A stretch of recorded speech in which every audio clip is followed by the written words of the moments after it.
boa noite. Inicialmente, eu gostaria de agradecer por estar participando do primeiro Congresso Internacional de Histotecnologia, realizado pela Histolives. O tema da apresentação do meu trabalho é Análise Histomorfométrica em lesões cervicais induzidas por HPV. Eu sou professora Deise de Souza Dantas. Sou farmacêutica e bióloga pela UFRN, tenho mestrado em genética e biologia molecular também pela UFRN. Sou doutora em bioquímica pela Unicamp e oriento projetos básicos clínicos e aplicados na área das análises clínicas. Atualmente eu trabalho na UFRN, mas sou professora da Unifap. Esse projeto ele já está com artigo aceito, a publicação ocorrerá em dezembro de 2021, na Revista Colombiana de Ciências Químico-Farmacêuticas. Falando um pouco dos autores e da participação das instituições envolvidas nesse projeto, a gente teve como participação a UFRN e a Universidade Federal do Amapá. Tivemos a professora Emanuele, Cleiton, Ricardo, Ana Karenine e professora Janaína, da UFRN e da Maternidade Escola Januário Cico, e eu como professora colaboradora da UFRN e professora da Universidade Federal do Amapá. E esse é meu e-mail e endereço eletrônico de correspondência. Então, vamos falar um pouquinho a respeito do câncer cervical, né? O câncer cervical é considerado também uma pandemia, porque estima-se o surgimento de 530 mil novos casos de câncer cervical no mundo, né? No Brasil, a gente tem como sendo a quarta causa de mortalidade. Estima-se uma quantidade de 16.379 novos casos para cada 100 mil mulheres, tá? Fazendo um comparativo com outras regiões do mundo, né, nós temos também uma alta incidência e uma alta mortalidade também na África, na Ásia e aqui no sul da América, né, englobando o Brasil.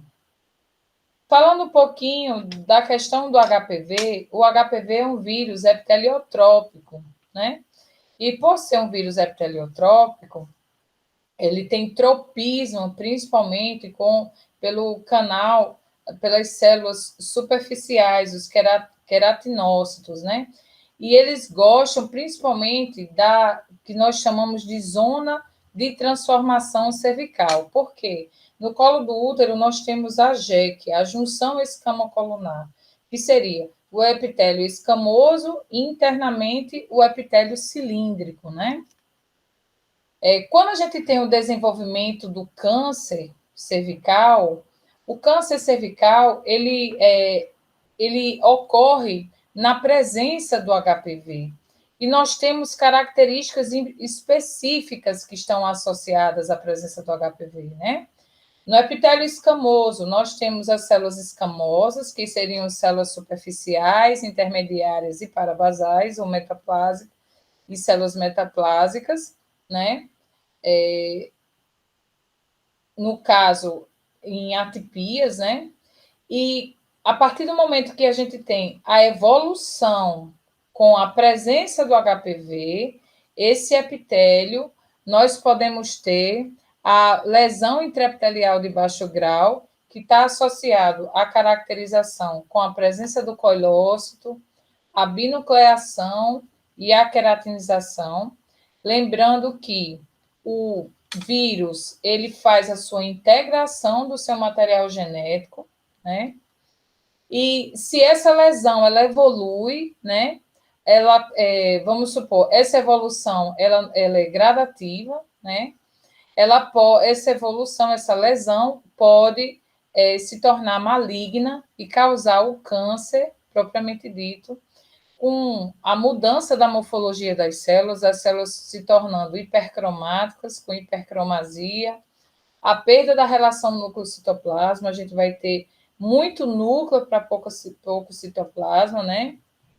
E que a gente chama também a formação da cromatina grosseira nas células, tá bom? Então, quanto menor a quantidade de citoplasma, mais maligna ou mais malignização essas células apresentam, né? Então, como eu falei para vocês, a lesão ela não surge de um momento para o outro, né? A mulher ela entra em contato com HPV, ela tem a infecção, existe o ciclo produtivo de vida do vírus. Após 1 ano ou 2 anos, pode ocorrer uma remissão dessa agressão, da presença do HPV, como a manutenção de uma infecção persistente, que vai depender do subtipo do HPV, vai depender da resposta imunológica e genética da mulher frente ao HPV.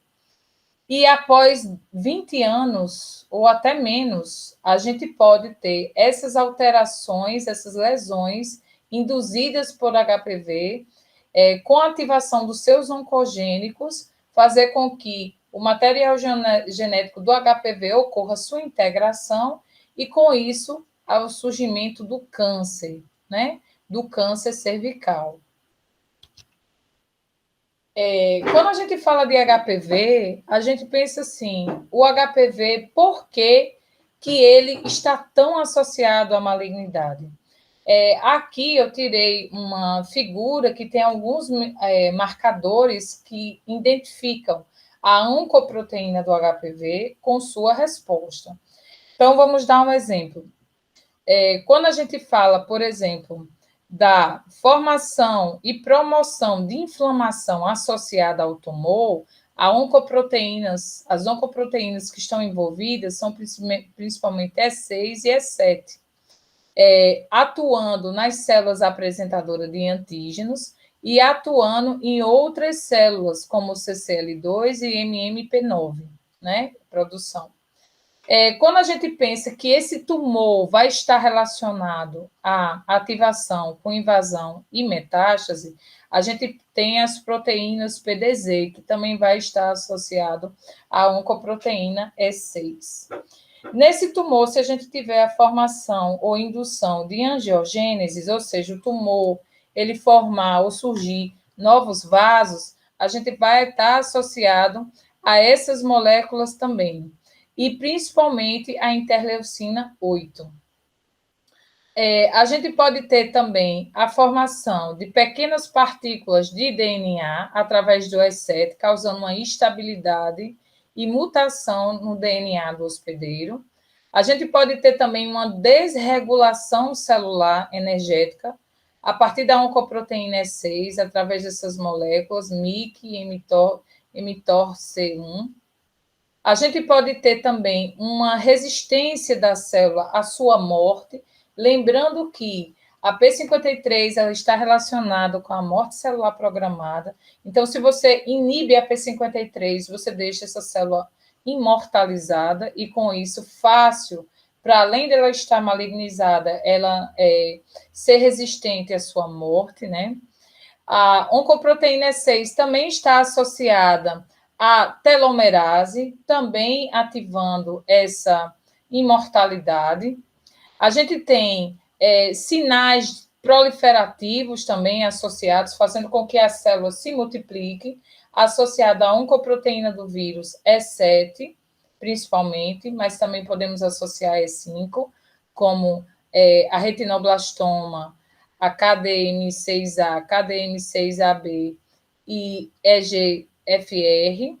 E nós temos ainda associados ao crescimento ou impedimento do controle celular, né? Que a gente chama do crescimento. Então, a gente pode ter a P53, onde a gente tem a P53 como uma molécula, né? Uma proteína que está relacionada com que a célula morra, e a gente tem a proteína do retinoblastoma, indicando que a célula fique ativando a sua fase do ciclo celular para conseguir se multiplicar, né? E a gente ainda tem essa questão do controle da imunidade. Então, se a gente parar para pensar, as oncoproteínas do vírus, elas estão intrinsecamente relacionadas a causar o câncer cervical e também a formação do tumor, né? A gente tem também o efeito do hospedeiro associado a determinadas moléculas. Por quê? O vírus, ele, como eu falei para vocês, ele é um vírus epiteliotrófico, né? Para que ele consiga atingir as camadas mais profundas, né, da célula e conseguir driblar o sistema imunológico, ele vai ter que fazer todo o seu ciclo dentro da célula, né?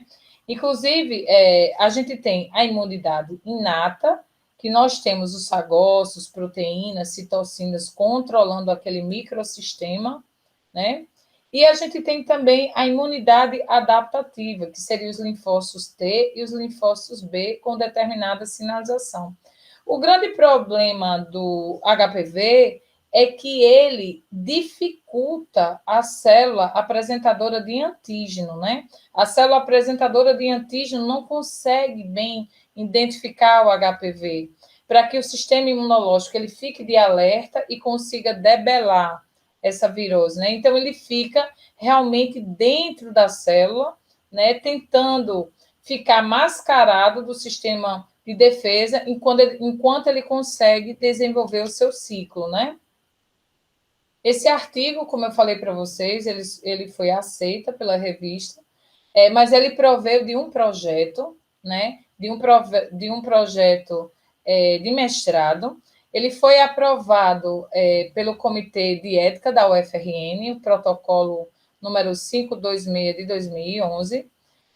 Foi um estudo realizado com 108 mulheres que foram ao ambulatório de patologia cervical do hospital, né, da maternidade Escola Januário Cico.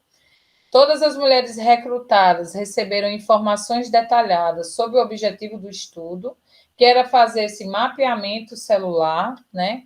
E deram consentimento por escrito para participar dessa pesquisa. Então, houve a coleta, né, dessa amostra, essa coleta dessa amostra, essa biópsia, né, histopatológica. Essa amostra, ela foi realizada uma lâmina definitiva, né, com blocos de parafina, e a partir dessa coleta dessas mulheres foi feito nesse grupo de estudo uma estratificação em 4 grupos, né? Em grupos como L-Sil, H-Sil, câncer cervical e NILME. Aí vocês vão dizer, e essa coleta foi realizada no que sentido? Essa coleta foi realizada no sentido de descobrir o quantitativo celular. No caso de L-Sil e H-Sil, só foi realizado essa coleta na presença de lesões, né? No caso de NILME, a coleta foi realizada também por SWAB, tentando caracterizar também esse perfil citológico, tá? A análise foi realizada por 2 patologistas, né? E a partir daí a gente usou um aparelho, histofotômetro, e esse aparelho a gente conseguiu definir características para encontrar o perfil dessas células. Se eram linfócitos, se eram plasmócitos, se eram neutrófilos, se eram eosinófilos e a sua possível associação, né? Então, conhecendo um pouquinho do perfil da amostra, essa mulher que foi categorizada nas 4 categorias que a gente falou, NILME, L-Sil, H-Sil e câncer cervical, foi encontrado em idade média, aqui de 40 anos, aqui de 34 anos, aqui de 35, aqui de 46, 43. Aqui, a quantidade de parceiros sexuais dessas mulheres, a etnicidade dessas mulheres, se eram caucasianas ou não caucasianas, o nível de educação dessas mulheres, né? Se elas tinham um nível básico, tinham um nível escolar ou já eram universitárias, né? Se essas mulheres faziam uso de contraceptivo, se essas mulheres faziam uso de álcool, faziam uso de cigarro, né? E principalmente a distribuição encontrada das células. Então, na presença do câncer cervical, a gente viu realmente com análise estatística, com significância variável, a gente viu que no câncer cervical nós tínhamos realmente um aumento na quantidade de linfócitos com a presença do câncer cervical. Aqui a gente consegue visualizar as escalas que foram realizadas em cada uma das células, tá? Aqui. Lembrando que os linfócitos foi, comparativamente, o câncer cervical foi encontrado maior quantidade de linfócitos do que nas outras amostras, né? Plasmócitos também foi encontrado um número intermediário, mas comparativamente com a escala menor, eosinófilos e neutrófilos menor. Então, a gente realmente encontra um perfil celular associado a linfócitos, tá? E podemos obter como conclusão que as amostras da biópsia do câncer cervical tinham significativamente mais linfócitos, né? Esse papel dos linfócitos ainda não está bem estabelecido, mas se relaciona com a presença de linfócitos CD3 nas metástases e linfócitos CD4 e CD20+, há características de melhor prognóstico no câncer cervical. Alguns estudos também enfatizam a importância da infiltração dos linfócitos FOXP3, mas os linfócitos T, que nós chamamos T reguladores, e sua correlação com características de agressividade do tumor, tamanho do tumor e presença ou ausência de invasão, mas novos estudos em pacientes com câncer cervical e atipias são importantes para melhor compreender o papel real desta imunomodulação representada por linfócitos infiltrantes de tumor. E é isso, o que importa na vida não é o ponto de partida, mas a nossa caminhada. Esses aqui são meus contatos no Instagram, e-mail. Aqui foram as referências que nós utilizamos nesse trabalho. Mais uma vez, muito obrigada.